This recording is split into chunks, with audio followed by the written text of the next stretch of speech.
Ha iniziato la carriera di pediatra e di ricercatore a Padova. Paolo De Coppi è noto in tutto il mondo per le ricerche sulle cellule staminali.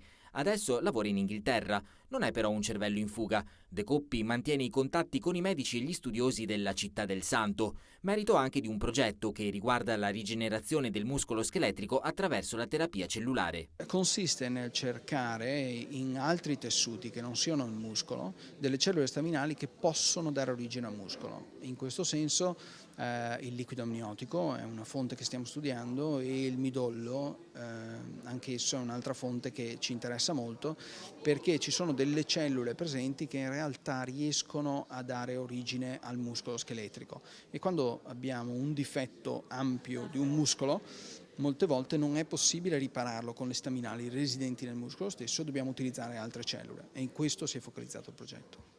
Una ricerca che ha come promotori Fondazione Anton Veneta e Città della Speranza, due figure radicate sul territorio padovano.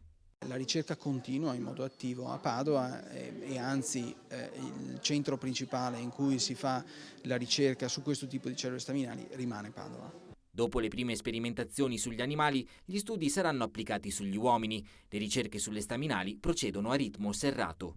Si sono visti passi da gigante negli ultimi anni in diversi campi. Ricordiamo che è nata anche un po' qui a Padova il primo trapianto di un organo ingegnerizzato che è la trachea e penso che nei prossimi anni si possano vedere degli sviluppi molto importanti nella medicina rigenerativa.